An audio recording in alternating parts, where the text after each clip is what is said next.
Hello guys. तो हम लोगों ने मूविंग चार्ज एंड मैग्नेटिज्म काफ़ी डिस्कस किया हुआ है। अब न्यूमेरिकल्स वगैरह सॉल्व करते हैं जब इसके, तो एक कुछ स्पेशल टाइप के न्यूमेरिकल्स आते हैं इसमें जो आपका कंपटीशन के हिसाब से बहुत ज़्यादा इंपॉर्टेंट हो जाते हैं। तो आज कुछ हम समझते हैं। हम क्या कर रहे हैं, हम फाइंड करेंगे expression of magnetic fields for different shapes. आपने कुछ शेप के लिए मैग्नेटिक फील्ड पहले से फाइंड कर लिए है। जैसे आपने फाइंड कर लिए एक स्ट्रेट वायर के लिए, आपने सर्कुलर करंट कैरिंग के सेंटर पर उसके एक्सेस पर फाइंड किया हुआ था, और उसके बाद with the help of ampere circuital आपने सोलेनॉइड के लिए एंड टॉरॉइड के लिए भी मैग्नेटिक फील्ड का एक्सप्रेशन फाइंड किया हुआ है। तो इन्हीं फार्मूले का यूज़ करके और हम अलग अलग टाइप के कुछ इरेगुलर शेप्स के लिए कैसे मैग्नेटिक फील्ड फाइंड करते हैं वो आप देखो, ठीक है। तो पहले अगर थोड़ा सा कॉल करें, पहले आपने सबसे पहले with the help of bio Savart find किया हुआ था कि अगर एक वायर है तो वायर आई करंट फ्लो हो रही है और वायर के दोनों एंड से अगर यहाँ से एंगल बन रहा है φ1 और यहाँ से एंगल बन रहा था φ2 और ये डिस्टेंस परपेंडिकुलर डिस्टेंस क्या थी आपका a। तो आपने फाइंड किया हुआ था इसके लिए कि ये पूरा वायर जो है आपका यहाँ पर कितनी मैग्नेटिक फील्ड बनाता है आपका। सपोज ये पॉइंट P है, यहाँ पर कितनी मैग्नेटिक फील्ड क्रिएट करता है, μ0/4π2I/r, ठीक है। या फिर प्रॉपर फार्मूला जो ये था μ0/4πI/r sin φ1 प्लस sin φ2, ये प्रॉपर फार्मूला था, ठीक है। अगर आपको ये समझना है तो पहले आपको ये चीज़ पता होनी चाहिए। एक बार जा कर के वीडियो में फिर से देख लेना। तो इस वायर की वजह से यहाँ पर मैग्नेटिक फील्ड इतनी होती है, और आप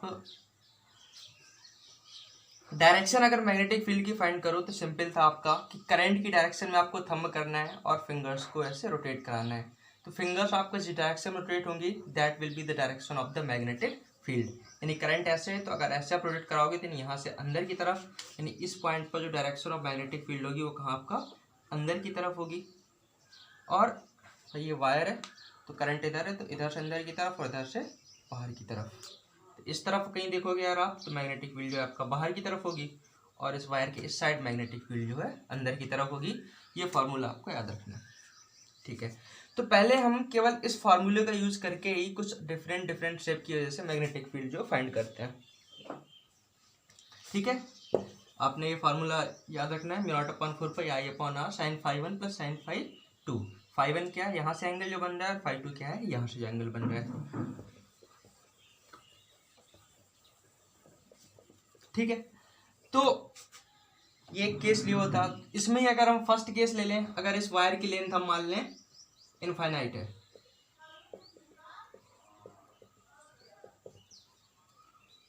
अगर वायर जो है आपका इनफाइनाइट लेंथ का है, तो वायर इनफाइनाइट लेंथ का है तो इसका मतलब क्या था आपका कि ये जो वायर है इसके दोनों एंडों को कुछ पता नहीं है, दोनों एंड जो है बहुत दूर है।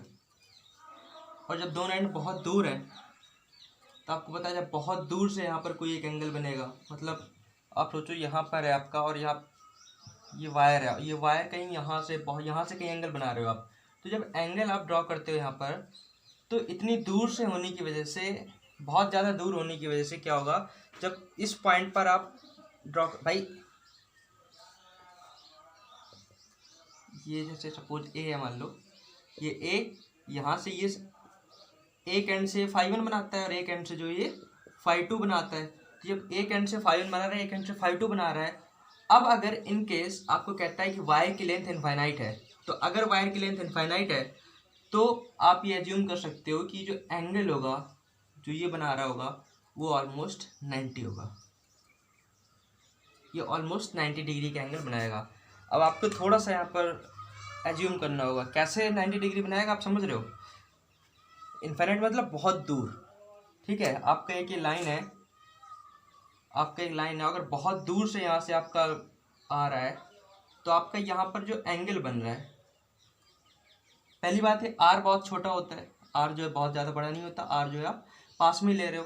तो आर अगर ये है और आप बहुत दूर से देख रहे हो, तो ये बहुत दूर से देखते हो आप, तो इन एंगल्स को आप मान लेते हो। अगर ये वायर की लेंथ इनफाइनाइट है, इनफाइनाइट का मतलब इतनी दूर से आ रहा है आपका ये कि आप जो है ऑलमोस्ट जो है लगभग लग रहा है कि आपको ये सीधा ही दिख पड़ रहा है इस पर। तो ये एंगल आप मान के चलते हो 90, तो ये एंगल आप मान के चलते हो 90, तो μ0/4 I/r, तो साइन 90 प्लस साइन 90, साइन 90 की वैल्यू 1 + 1,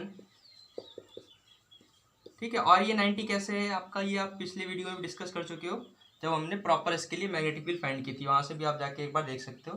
तो साइन 90 प्लस साइन 90 1 और 1 यानी 2, सॉरी ए मान कर चल रहे हो तो ए मान लो आप, ठीक है। आप ये डिस्टेंस जो है ए मान करके चल रहे हो। तो मैग्नेटिक फील्ड का एक्सप्रेशन क्या होगी आपका, μ0/4 2I/a। तो एक इनफाइनाइट लेंथ का वायर है तो उसकी वजह से मैग्नेटिक फील्ड होगी आर डिस्टेंस पर कितनी होगी, μ0/4 2I/a। सेकेंड हम फाइंड करते हैं for semi infinite wire. Semi infinite wire का मतलब क्या है, आपको वायर का एक एंड तो पता है लेकिन दूसरा एंड कहाँ है, इनफाइनाइट पे, और आपको इस पहले एंड के पास में ही जो है ए डिस्टेंस पर मैग्नेटिक फील्ड फाइंड करनी है। पहले एंड के पास में ही फाइंड करनी, तो आपको पता है जैसे यहाँ पर इस एंड से यहाँ पर एंगल होता था 5 1।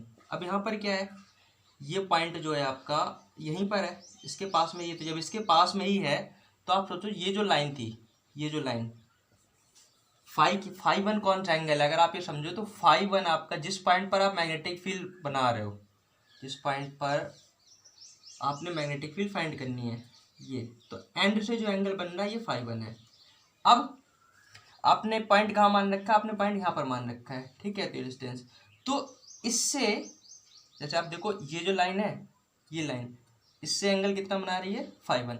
अब ये लाइन और जो ये वाली डॉटेड वाली लाइन है ये भी इसके ऊपर ही आ जाएगी, है ना, क्योंकि इस एंड से जो बन रहा है, तो यानी कि अभी एंगल यहाँ पर कितना होगा 0। तो यहाँ पर अगर आपको मैग्नेटिक फील्ड फाइंड करनी है तो इस एंड से जो यहाँ पर पी पर एंगल बन रहा है वो एंगल कितना है 0, और दूसरा जब इनफाइनाइट है, और जब इनफाइनाइट पे होता है तो आपको पता है एंगल कितना मानते हो आप 90। तो इस एंड की वजह से यहाँ पर जो मैग्नेटिक फील्ड जहाँ पर फाइंड करना है आपको, वहाँ पर जो एंगल है वो आप मान करके चल रहे हो 0, और इस एंड की वजह से जो मैग्नेटिक फील्ड जहाँ पर फाइंड करनी है वहाँ पर जो एंगल आप मान के चलोगे 90। तो आपका बी इक्वल क्या हो जाएगा, μ0/4 I/r, एक एंड से 0, तो एक एंगल 0 मान लो आप और एक एंगल 90 मान लो, तो ये 0 और ये 1, तो 0 + 1 यानी कि 1, यानी μ0/4 I/r।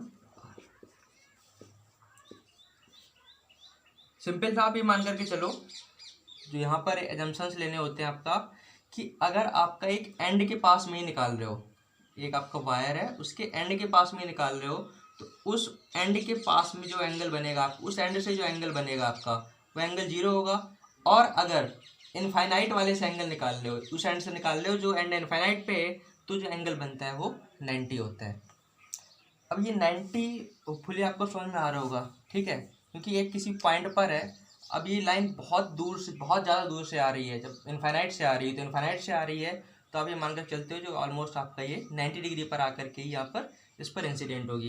तो आप इनफाइनाइट से जब आप देखते हो कितना एंगल बन रहा है, तो इनफाइनाइट से इस लाइन पर ये वायर है, इस लाइन पर आपको ये डिस्टेंस पर मैग्नेटिक फील्ड फाइंड करनी है। तो अगर इनफाइनाइट से आप इनफाइनाइट से देख रहे हो कि कितना एंगल बनता है, तो इनफाइनाइट से जब भी देखते हो आप तो एंगल हमेशा 90 लेते हैं, और अगर आपको एंड के पास में ही है ये, तो फिर एंगल जो है आप जो है वो 0 ले लेते हो।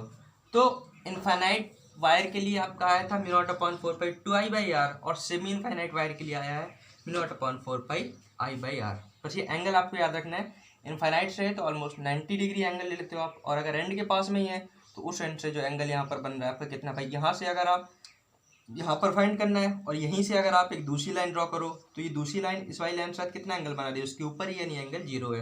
तो फिर आप इस वाले एंड के लिए एंगल 0 ले लोगे, और जो इनफाइनाइट पे है उसके लिए एंगल हमेशा 90 लेना होता है, तो 90 ले लोगे, μ0/4 I/r। अब ये थर्ड, अब आपका वायर है ये AB, I करंट फ्लो रही है इसमें, R डिस्टेंस कहाँ से इस वायर में आपका ये आर डिस्टेंस है, ठीक है। इस वायर से नहीं है, वायर के नीचे थोड़ा सा वायर रखा है आपका, आपको वायर से नहीं फाइंड करनी, वायर के नीचे आपका एक कोई पॉइंट है यहाँ पर जहाँ पर आपको फाइंड करनी है, फिर ऊपर कहीं भी फाइंड करनी है। तो कैसे फाइंड करोगे आप वायर की वजह से, अगर आपको परपेंडिकुलर डिस्टेंस पर नहीं फाइंड करनी है यहाँ से, बल्कि परपेंडिकुलर डिस्टेंस जो आप नीचे से कहीं से आर ले रहे हो, तो आपको पता है यहाँ पर फाइंड करनी है पी पॉइंट पर।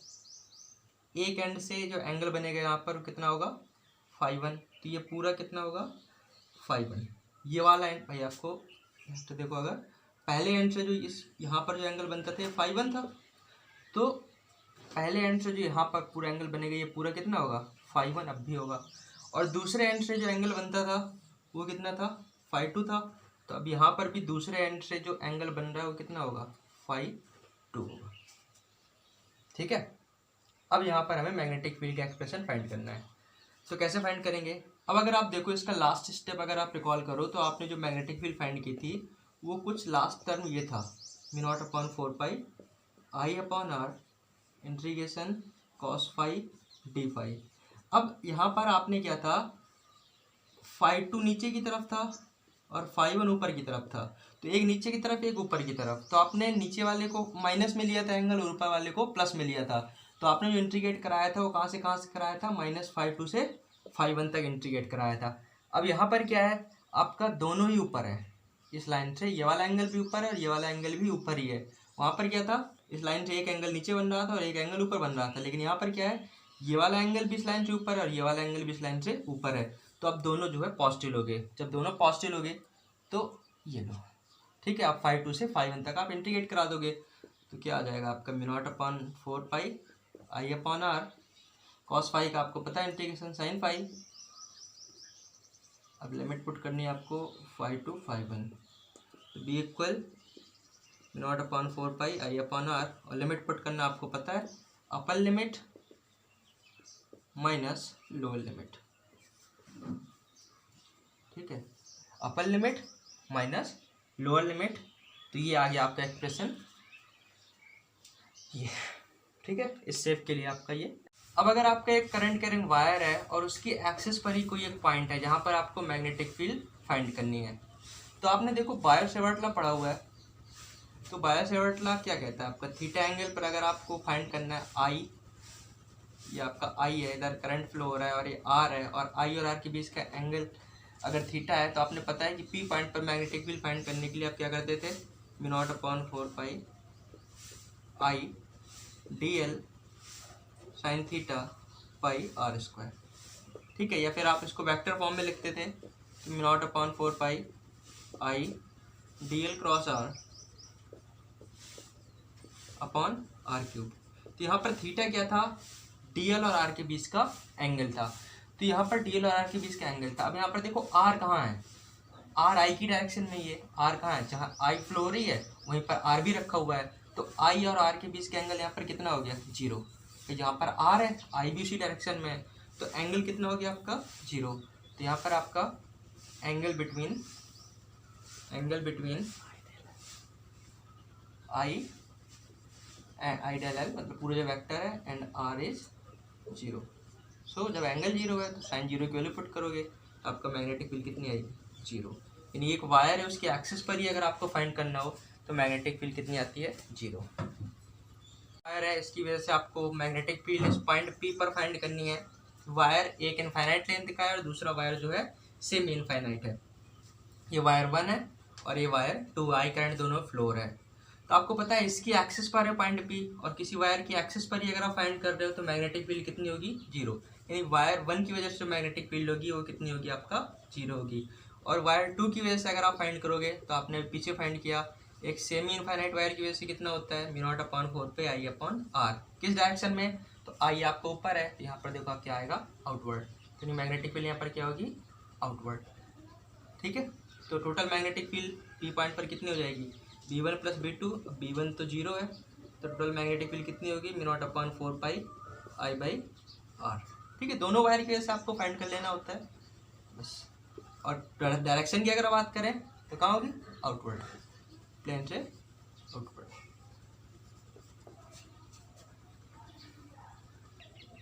ये देखो अगर एक वायर है और एक एंड के पास में है आपका, यानी इस एंड से एंगल कितना बन रहा है आपको पता है कि यहाँ पर निकाल रहे हो आप, ठीक है। ये डिस्टेंस आर है, तो ये डिस्टेंस जब आर है तो यहाँ पर आर डिस्टेंस पर आपको निकालना है। तो एक एंड के पास में आपको पता है, तो ये आर जो है पहले वाले एंड से जब हम लाइन ड्रॉ करेंगे तो वो वाली लाइन इस आर के लाइन के ऊपर ही आएगी, यानी कि आपका क्या होगा, एंगल 0 होगा। तो इससे 0 है और इससे एंगल आपको कह रहा है अल्फा है।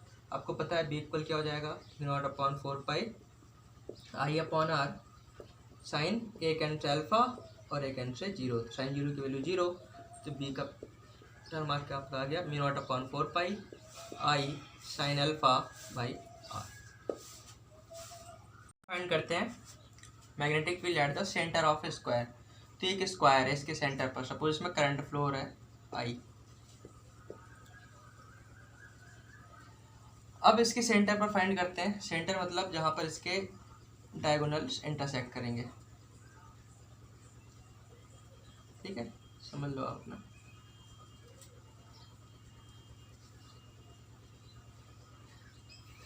तो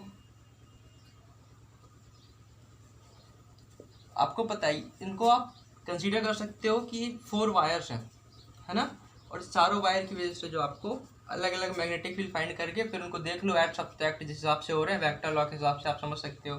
तो एक की वजह से हम देखते हैं, तो आप यहाँ सपोज एक परपेंडिकुलर ड्रॉ कर लेते हो, आपने ये परपेंडिकुलर ड्रॉ कर लिया। अब परपेंडिकुलर ड्रॉ कर लिया, ये पूरी साइड ए है, तो ये साइड कितनी होगी, ये साइड आपको पता है कितनी होगी, a/2। ये साइड कितनी होगी, a/2। यहाँ तक आपका ये इतना a/2 a/2, ये इतना यहाँ तक a/2। अब आपको बताइए वायर है, इससे इतनी डिस्टेंस पर आपको फाइंड करना है। अगर आपको ये एंगल्स फाइंड हो जाए, अगर आपको ये एंगल फाइंड हो गए तो प्रॉब्लम सॉल्व हो गई।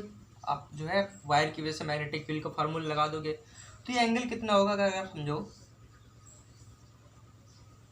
आपको पता है डायगोनल पूरा कितना होता है a√2, तो ये आधा कितना हो जाएगा a√2/2, यहाँ तक a√2/2, और ये साइड कितनी है a/2। ये एंगल सपोज मान लो कितना है, थीटा है, फाई कुछ भी है। अब आपको ये एंगल निकालना है कितना, तो एंगल निकालने के लिए आपका ये देखो हाइपोटेनस और बेस है, तो बेस और हाइपोटेनस यानी कॉस थीटा लगा दो आप। तो कॉस थीटा इक्वल क्या होता है, बेस अपॉन हाइपोटेनस, तो बेस अपॉन हाइपोटेनस तो चल जाएगा, ठीक है। इससे इसको आपने डिवाइड करा दिया, तो a कैंसिल 2 कैंसिल 1/√2, यानी कि वैल्यू किसकी होती है आपका कॉस 45 की, यानी ये एंगल कितना है 45। सिमिलरली में ये एंगल भी कितना हो गया 45। अब आपको इस वायर की वजह से यहाँ पर मैग्नेटिक फील्ड फाइंड करनी है। सपोज ये O पॉइंट है, तो यहाँ पर मैग्नेटिक फील्ड आप फाइंड करोगे, सपोज V1 क्या हो जाएगा 0/4 पाई I/, ये डिस्टेंस कितनी है R होता है ना, R मतलब जहाँ पर आप मैग्नेटिक फील्ड फाइंड कर रहे हो, तो डिस्टेंस कितनी है a/2 साइन 45 एंड प्लस यहाँ से भी एंगल साइन 45। साइन 45 की वैल्यू आपको पता है 1/√2 0/4 पाई, 2 ऊपर चला गया 1/√2 यानी कि 2/√2। तो V1 इक्वल 0/4 पाई। अब आपको पता है कि 2 को आप √2 इंटू √2 ले सकते हो, तो एक कैंसिल हो जाएगा, ये क्या हो जाएगा 2√2 I/a, है ना। इसको आपने ऐसे लिख दिया, एक कैंसिल हो गया, तो आपका जो है 2√2/a। तो ये तो एक वायर की वजह से आ गया। अब किस डायरेक्शन में आएगी आपको पता है, करंट ऊपर है, मैग्नेटिक फील्ड किधर होगी आपका अंदर की तरफ। अब हम देखते हैं बाकी जो चारों वायर हैं वो किस डायरेक्शन बना रहे हैं। चारों बनाएंगे तो इतनी इसने बनाई है। अब चारों की जो मैग्नेटिक फील्ड लेफ्ट सब्ट्रैक्ट होकर आएगी, कैसे आएगी उसको देखने के लिए आपको एंगल देखना होगा, सॉरी डायरेक्शन देखनी होगी। तो ये इधर की तरफ करंट है, यानी यहाँ पर आपको नीचे की तरफ देखो तो कहाँ होगा, ये भी किधर बनाएगा इनवर्ड।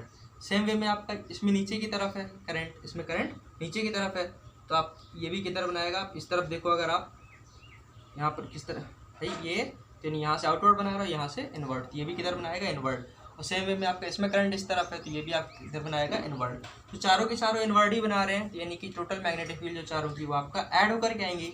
तो O पॉइंट पर जो टोटल मैग्नेटिक फील्ड कितनी आएगी 0/4 पाई 4b1 होगी, यानी कितना म्यू नॉट अपॉन 4 पाई, 4 का ऐसे मल्टीप्लाई करा दो, 8√2 I/a। ये क्या है, इस स्क्वायर की साइड थी। नेक्स्ट हम फाइंड करते हैं magnetic field at the centre of a rectangle. तो रेक्टेंगल सपोज साइड इसकी, ये साइड आप मान लो ए है और ये साइड आप मान लो बी है। इसके सेंटर पर मतलब जहाँ पर इसके डायगोनल्स इंटरसेक्ट करेंगे, यहाँ पर मैग्नेटिक फील्ड हमें टोटल फाइंड करनी है, कितनी होगी। करंट ऐसा फ्लो हो रहा है आई सपोज,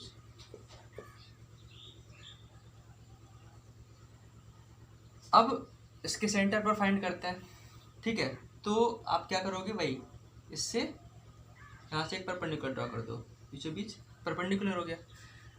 तो अब इसकी वजह से आप यहाँ पर फाइंड कर लो, फिर इसकी वजह से फाइंड कर लो, फिर जितना इसकी वजह से होगा उतना इसकी वजह से, और जितना इसकी वजह से होगा उतना उसकी वजह से, क्योंकि लेंथ आपका ये सेम है, ठीक है। तो पहले हम इसकी वजह से फाइंड करते हैं यहाँ पर ऊपर। तो अगर आप देखो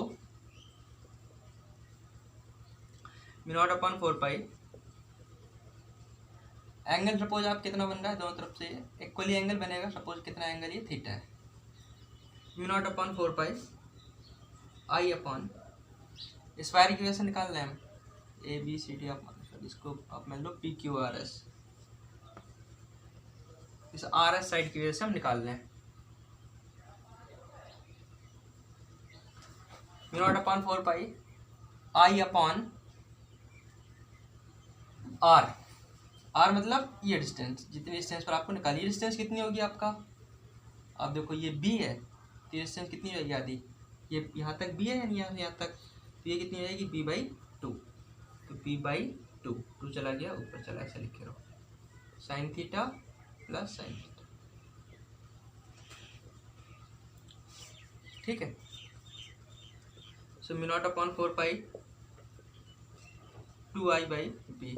अब साइन थीटा फाइंड करते हैं कितना होगा, साइन थीटा 2 साइन थीटा हो जाएगा। साइन थीटा देखो कितना होगा, तो ये ट्रायंगल देखो, अब आपको पता है कि ये जो है ये ए है और ये बी है, ये ए है और ये बी है, तो ये कितना होगा पाइथागोरस से, √a² प्लस b², तो ये हो गया √a² प्लस b², तो यहाँ तक ये पूरा, तो ये आधा कितना हो जाएगा, √a² प्लस b²/2। अब आप समझो इस ट्रायंगल को, आप देखो आपको साइन थीटा फाइंड करना है, ये थीटा है, ये कितना है √a² प्लस b²/2, और ये कितना है आपका, इसका आधा, यानी ये कितना था a, तो इसका आधा यानी ये कितना होगा a/2। साइन थीटा फाइंड करना है आपको, साइन थीटा पता है कितना हो जाएगा, एंगल के सामने वाली साइड परपेंडिकुलर अपॉन बेस, यानी a/2 upon √a² plus b²/2, 2 से 2 कैंसिल, तो साइन थीटा इक्वल कितना आ गया आपका, a upon √a² plus b², ठीक है। साइन थीटा इक्वल आ गया a upon √a² plus b²। तो साइन थीटा की वैल्यू को यहाँ पर पुट कर देते हैं, सो म्यू नॉट अपॉन 4 पाई 2 और 2 4 I अपॉन b, और साइन थीटा की value a upon √a² plus b², इतना हो गया। अब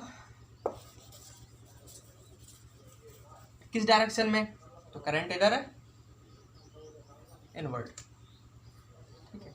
मैग्नेटिक फील्ड को पहले आप ये समझ लो, अगर आप ये भी बनाएगा लास्ट, जैसे आपने अभी देखा हुआ था स्क्वायर में, चारों वायर की वजह से यहाँ पर मैग्नेटिक फील्ड इनवर्ट बन रही है, यानी टोटल मैग्नेटिक फील्ड जो ऐड होकर के आनी है, इसमें कोई दिक्कत नहीं है ना। ये आपका नीचे की तरफ बना रहा है, तो नीचे की तरफ ये भी अंदर की तरफ यहाँ बनाएगा, ये भी आपका अंदर ही बनाएगा, ये तो अंदर बना ही रहा है, तो टोटल इनवर्ट ही आएगी आपका मैग्नेटिक फील्ड। अब मैग्नेटिक फील्ड इसने यहाँ से बनाई, अब आप देखो ये साइड ए है, ये भी ए है, यहाँ से आपने b/2 डिस्टेंस पर फाइंड किया, यहाँ से b/2 डिस्टेंस पर, जितनी ये बनाएगा उतनी ही ये भी बनाएगा, ये कितनी बनाएगा, b PQ कितना बनाएगा सेम, यानी mu not upon 4 pi 4I upon b a upon √a² plus b², ये हो गया। अब आप देखो इसके और इसकी वजह से निकाल ली, एक चीज आपको कंफर्म हो चुकी है कि आप जो टोटल सबको ऐड होकर के आपका आएगा पूरा इसकी वजह से और इसकी वजह से आपने निकाल ली है, ठीक है, सारी डायरेक्शन सेम है। तो इसकी वजह से, अब इसकी वजह से यहाँ पर फाइंड करते हैं।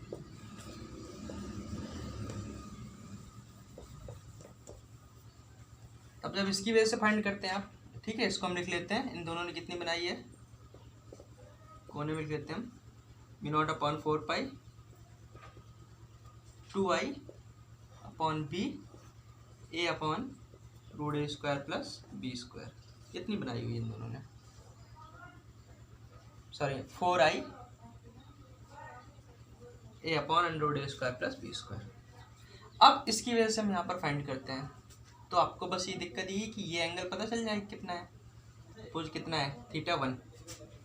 तो ये एंगल सपोज θ1 है, तो आप इसकी वजह से यहाँ पर निकालो, बी क्यू आर की वजह से, B0/4 आई अपॉन आर, इनकी डिस्टेंस, ये डिस्टेंस कितनी होगी, ये ए है तो ये कितनी है, a/2, तो a/2। और साइन यहाँ से भी आपका θ1 और यहाँ से भी सेम बनेगा, θ1 प्लस साइन θ1। तो आपका B Q R equal B0/4 2 ऊपर चला गया, 2i/a 2 साइन θ1। अब 2 साइन θ1 हो गया आपका। तो अब साइन θ1 की वैल्यू अगर आप फाइंड करो इस ट्रायंगल से, अगर आपको ये ट्रायंगल, ये वाला ट्रायंगल ले लो आप, θ1 ये पूरा b है तो ये हाफ कितना, b/2, और ये कितना होगा आपको पता है, √a² प्लस b²/2। साइन θ1 आपका क्या होगा, एंगल के सामने वाले perpendicular, sign θ1 equal √a² plus b²/2, ठीक है। तो यहाँ पर साइन θ1 की वैल्यू कितनी आ गई, सॉरी साइन θ1 आपका perpendicular upon b/2 upon √a² plus b²/2, 2 से 2 कैंसिल, साइन θ1 की वैल्यू कितनी आ जाएगी, b upon √a² plus b², b upon √a² plus b², ठीक है। पुट कर देते हैं यहाँ पर, सो बी क्यू आर कुल कितना आ गया, B0/4 2i upon a b upon √a² plus b², 2b upon 2 sine θ है ना, तो साइन θ1 की value b upon √a² plus b²। 2 और 2 4, आपको पता है जितनी क्यू आर ने बनाई है उतनी ही पी एस ने भी बनाई होगी, कितनी, B0/4 2 और 2 4 i upon a b upon √a² plus b²। अब जो है दो पायर की वजह से ये आई है मैग्नेटिक फील्ड और दो की वजह से ये आई है, और आपको पता है कि चारों की वजह से इनवर्ड है, तो आप जो है अब नेट मैग्नेटिक फील्ड जो है फाइंड कर सकते हो। तो कितनी होगी नेट मैग्नेटिक फील्ड, वो हम फाइंड कर लेते हैं, एक्सप्रेशन उसके लिए,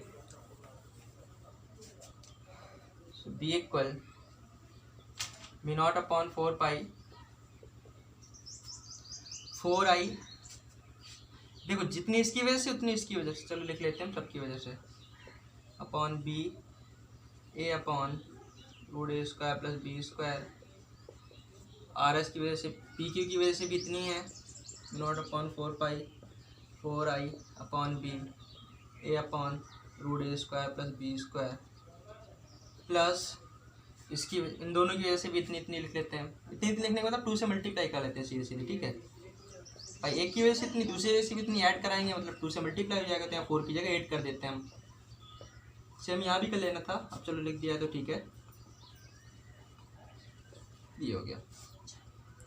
तो अब नेट फाइंड करने के लिए आपका टोटल बी कितना हो गया, B0/4 ये 8i upon B A upon √a² plus b² plus B0/4 8i b upon a √a² plus b²। अब आपका कुछ कॉमन आ सकता है, देखो क्या है common, B0/4 8i upon √a² plus b², ये कॉमन है दोनों से, तो यहाँ पर क्या बचेगा, a/b और यहाँ पर क्या बचेगा, b/a। ए। अब आप ए बी एलसीएम ले लो तो क्या हो जाएगा, b0 upon 4 pi 8i upon root A square plus B square. A B आप एलसीएम ले लोगे तो ऊपर बी से भी cancel, A square plus B square, तो यहाँ पर कितना आ जाएगा, A square plus B square. यानी जो मैग्नेटिक फील्ड का टर्म आएगा आपका b0 अपॉन 4 पाई 8i, यहाँ से अगर आप देखो इसको हम लिख सकते हैं क्या, root A square plus B square और into root A square plus B square, है ना। इसको हम ऐसे लिख सकते हैं, स्क्वायर स्क्वायर करोगे मतलब मल्टीप्लाई कराओगे फिर से ये आ जाएगा, एक कैंसिल हो जाएगा तो क्या बचेगा, एक बचेगा। तो root A square plus B square और अपॉन में क्या है, ए बी। ये आ गया आपका इसके लिए फॉर द रेक्टेंगल। क्लियर है। और यही आपका जब देखो स्क्वायर होता था तो ए और बी को आप सेम कर देते थे, तो आप देखना बी की जगह ए पुट कर देना, दोनों को इक्वल कर देना, तो आपको जो आपने पीछे स्क्वायर के लिए निकाला हुआ था टर्म, वही टर्म आपको जो है आ जाएगा। नेक्स्ट हम देखते हैं कि आपका स्क्वायर रेक्टेंगल छोड़ो, डायरेक्ट हम एक पॉलीगन लेते हैं। इसकी साइड कितनी है, एन साइड है। अब एन कितना भी हो सकता है आपको, वो पेंटागन हो सकता है, हेक्सागन, हेप्टा, ऑक्टा, नॉन, कितनी भी साइड का आपका हो सकता है। और आपको उसके सेंटर पर मैग्नेटिक फील्ड फाइंड करनी है, उसके सेंटर पर मैग्नेटिक फील्ड कितनी होगी। बस ये आपका कंडीशन की रेगुलर पॉलीगन है, सारी साइड उसकी जो है इक्वल है। अब रेगुलर पॉलीगन में आपका एक चीज़ जो आपको पता होनी चाहिए कि हर एक साइड सेंटर पर एंगल कितना बनाती है। तो आपका सपोज रेगुलर पॉलीगन कितना, टोटल एंगल कितना होता है, टोटल एंगल कितना होता है 360। भाई आपका ये एंगल जो टोटल यहाँ पर कितना बनेगी सेंटर पर, सारी साइड मिलाकर टोटल कितना बनाएगी 360। 360 को आपको पता है 2 पाई ले सकते हो, है ना। तो हर एक साइड कितना एंगल बनाती है, अगर आपको वो फाइंड करना हो तो हर एक साइड जो एंगल बनाती है, अगर एन साइड का पॉलीगन है, अगर ये पॉलीगन जो है एन साइड का है, तो जो सेंटर पर जो एंगल बन रहा होगा ये एंगल कितना बनता है आपका 2 पाई बाई एन। ठीक है, टोटल एंगल 2 पाई बनता है और एन साइडें हैं तो एन से आप डिवाइड करा देते हो, तो यानी कि हर एक साइड कितना एंगल बनाती है यहाँ पर 2 पाई बाई एन। ये पूरा एंगल होता है, ये पूरा एंगल कितना होता है 2 पाई बाई एन। भाई पूरा एंगल 2 पाई और एन साइड में डिवाइड किया गया है तो हर एक एंगल कितना होगा 2 पाई बाई एन। तो ये पूरा एंगल होता है 2 पाई बाई एन। अब देखो हर एक साइड आप मान लो कितनी है ए, हर एक साइड आप मान लो कितनी है, सारी साइड ए है। करंट आपका किसी एक डायरेक्शन में जो फ्लो हो रहा है। अब ए साइड है तो यहाँ से अगर आपको पता है कि इसकी वजह से आपको फाइंड करना है, यहाँ पर फिर टोटल एन साइड है तो सबके लिए सेम ही डायरेक्शन में होगी मैग्नेटिक फील्ड। जैसे यहाँ पर करंट अगर इस तरह पर सपोज है ना, करंट आपका सपोज इस तरह पे, तो यानी कि ये यहाँ पर मैग्नेटिक फील्ड कहाँ होगी, आउटवर्ड, मैग्नेटिक फील्ड आउटवर्ड होगी। ठीक है, सबकी वजह से मैग्नेटिक फील्ड आउटवर्ड होगी, हम ऐड कर देंगे। तो इसकी वजह से यहाँ पर कितनी होगी पहले वो फाइंड करना होगा मैं, तब हम सबकी वजह से निकाल पाएंगे। तो इसकी वजह से कितनी होगी यहाँ पर, तो आप सपोज इसको डायग्राम को हम अलग से बना लेते हैं, डायग्राम को हम दोबारा से बना लेते हैं। ठीक है, समझने के लिए हम डायग्राम को दोबारा बना लेते हैं। ये पूरा एंगल कितना था 2 पाई बाई एन, यानी कि यहाँ से अगर आप एक परपेंडिकुलर ड्रॉ कर दो तो ये कितना हो गया पाई बाई एन, और ये वाला एंगल भी कितना हो गया पाई बाई एन। पूरी साइड आपका ये ए है तो यानी कि यहाँ से ये इतनी ए बाई 2 और ये इतनी ए बाई 2। ठीक है, ये डिस्टेंस सपोज कितनी है आर, सपोज ये डिस्टेंस कितनी है आर। सो आपका B1 अगर आप फाइंड करो तो कितना हो जाएगा b0 upon 4 pi I upon R sine b0 upon 4 pi sine, अब ये कितना पाई बाई एन। एन मतलब जितनी भी साइड का आपका पॉलीगन हो, 4 साइड का है तो यहाँ 4 पुट कर दोगे, 5 साइड का है तो 5, 6 साइड का है तो 6 एन की जगह आप पुट कर दोगे। अब बात है आपको कि साइड दे देगा आपको पॉलीगन की, कि आपका पॉलीगन है उसमें इतना करंट फ्लो हो रहा है, सेंटर पर निकालना है आपको, तो आपको ये आई दे देगा, इतनी साइड का पॉलीगन है उसके सेंटर पर निकालना है। ठीक है, ये आपको ये नहीं बताएगा कि ये कितना है, तो ये आपको आर निकालना पड़ेगा। आर देखो हम निकाल लेते हैं साइड से, कैसे निकालते हैं, सॉरी यहाँ पर साइन पाई बाई एन है,